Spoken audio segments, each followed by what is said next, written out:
calls are already coming in, so let's go ahead and take our first caller on the line. Holding is Bonnie. Welcome to LawCall, Bonnie, and what is your question? My daughter was recently on an elevator. It fell and went back up 3 times. After the doors were opened, we found out that previously, maybe 10 minutes before, there had been 2 persons trapped on the elevator.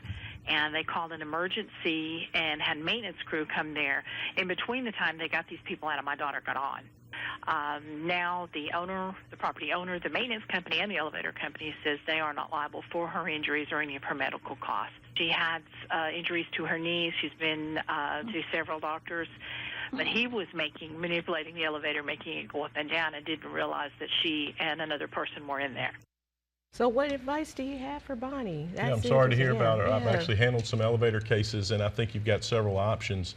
You've got the elevator maintenance company that you talked about was testing the elevator and didn't shut it down. That was the big red flag to me when you were talking about your daughter getting hurt, and I'm sorry she hurt her knee. Those are terrible injuries, can certainly lead to surgery and for a life of pain for some people, and scars and all kinds of recovery.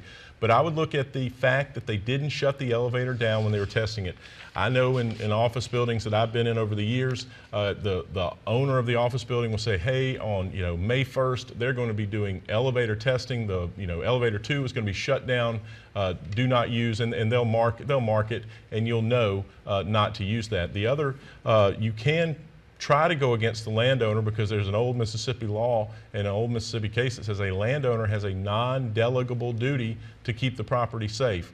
And what that means is you can hire a company to fix something, you can hire a security company, but at the end of the day, the landowner is probably going to bear some responsibility or can be found responsible for the incident.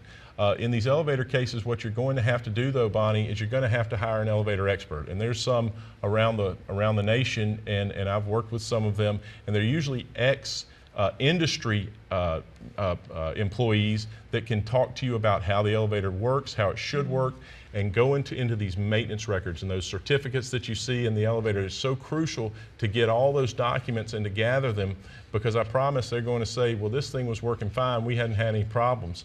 One of the most important things will be to get notice on the company that they were having some problems, which if they were testing it, they may have been having problems. She said something about 2 people had gotten hurt. Yeah. And so that's how you prove an elevator case, is to show they knew about it or they should have known that they were going to have problems. All right. Thank you so much for your call, Bonnie.